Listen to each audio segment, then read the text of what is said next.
Salam sejahtera Malaysia. Denyut nadi suara rakyat bergema di channel ini.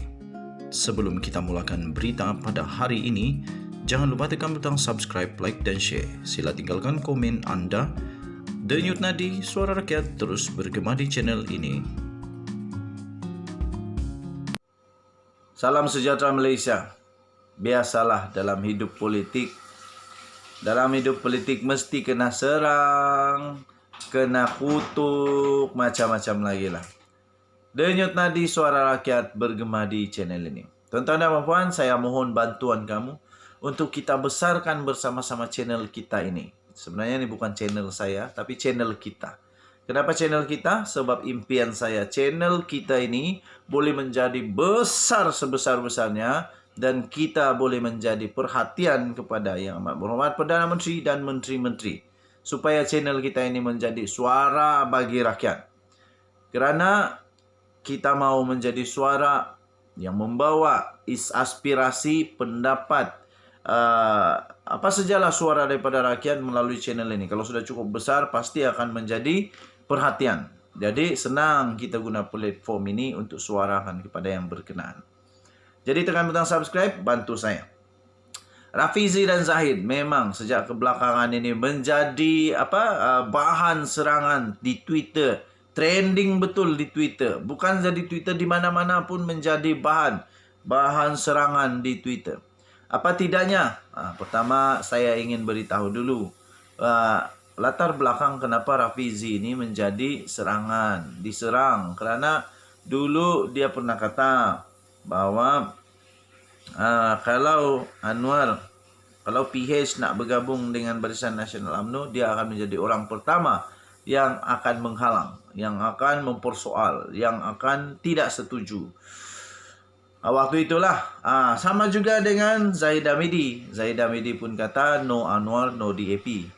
Tapi alih-alih sekarang mereka dalam satu bumbung, satu kereta, satu bot, satu kapal, satu rumah, satu pondok, banyaklah satunya lagi. Okey, tuan-tuan dan puan-puan, mau tidak mau kita kena terima politik Malaysia adalah politik dinamik.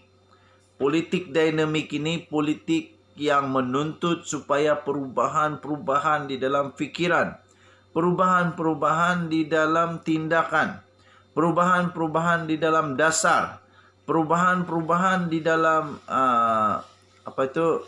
prinsip yang tidak sepatutnya terus dipegang walaupun menyebabkan banyak benda tak betul boleh terjadi.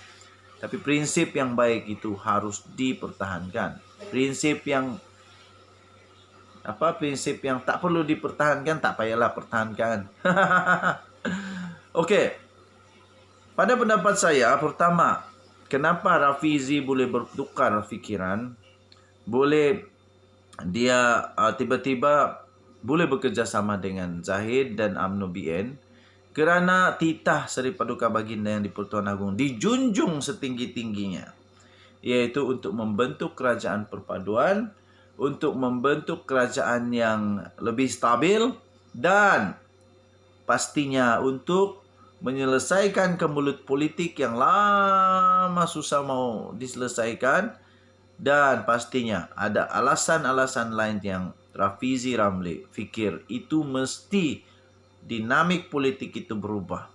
Mesti dibuang ego itu dan mesti dapat menerima keburukan, kelebihan, kekurangan dan kekuatan UMNO BN untuk supaya rakyat Malaysia dapat dibantu.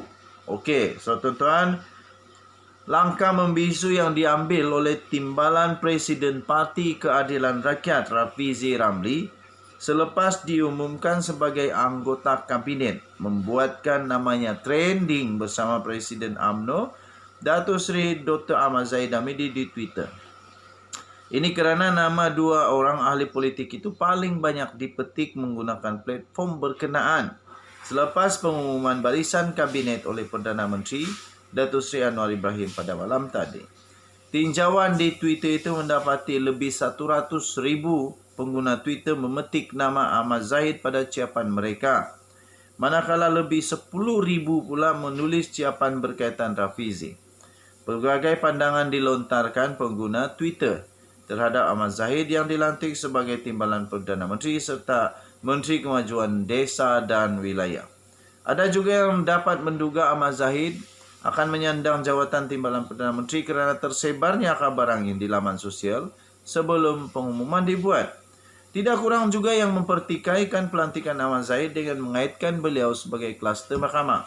Sementara itu, rata-rata juga pengguna Twitter tidak sabar untuk melihat bagaimana Rafizi untuk menggalas tanggungjawab sebagai menteri di Jabatan Perdana Menteri dalam kabinet yang baru dibentuk. Okey.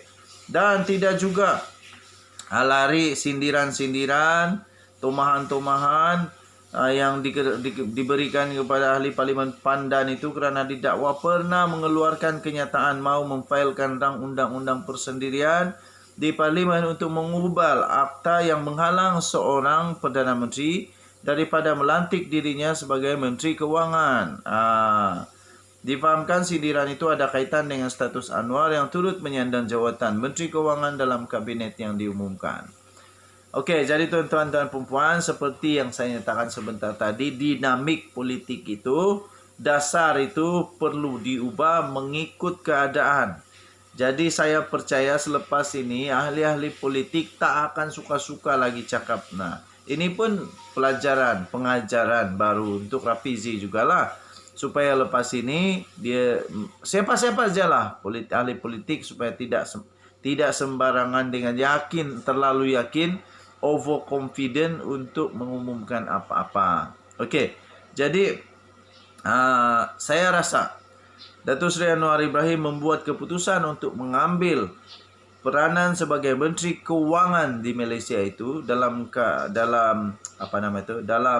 kabinet itu kerana ada sebab musababnya. Ialah bila dilantik Barisan Nasional UMNO di dalam ada pula kluster mahkamah, dia mesti ambil peranan sebagai Menteri Kewangan supaya dia boleh kawal perjalanan keuangan di dalam kabinet yang baru ini. Jadi semua menteri-menteri tak akan dapat suka-suka buatlah dengan wang-wang di dalam jabatan kementerian masing-masing. Dan selepas itu juga tuan-tuan, ini juga dapat membuktikan bahawa Anwar Ibrahim walaupun dia melantik kabinet, tetapi Anwar Ibrahim dapat membuktikan bahawa dia in control. Anwar Ibrahim dalam kawalan. Bukan dalam kawalan, dia dapat mengawal. Dia ingin buktikan bahawa he is in control. Dia tetap dapat mengawal kabinet yang telah ditubuhkannya ini. Rafizi Ramli pun termasuk di dalam kawalan Datuk Seri Anwar Ibrahim. Tapi semuanya menjadi semak dan imbang. Jadi saya fikir tuan-tuan dan puan yang dihormati sekalian, apa yang dilakukan oleh Rafizi dan Zahid Hamidi ini ada kaitannya dengan ingin membantu rakyat supaya dapat dibuat kerajaan perpaduan, dan ini juga sebenarnya untuk supaya negara Malaysia punya perpaduan menjadi kuat semula. Okey, kita berikan masa kepada kabinet baru ini, berikan masalah kepada kabinet baru ini untuk membuktikan kemampuan mereka. Kalau mereka tak bagus, jangan risau. 5 tahun akan datang, kita sama-sama tunjukkan bahawa kamu gagal. Kalau diorang gagal, kita tunjuk kamu gagal melalui undi kita. Jangan lagi undi diorang. Tapi kalau diorang buat kerja bagus, bikin apa undi orang lain lagi? Bagus kekal saja yang bagus. Daripada cari lagi baru, lagi susah. Denyut Nadi, Suara Rakyat bergema di channel ini. Kita jumpa lagi. Selamat pagi Malaysia. Bye-bye. Bye.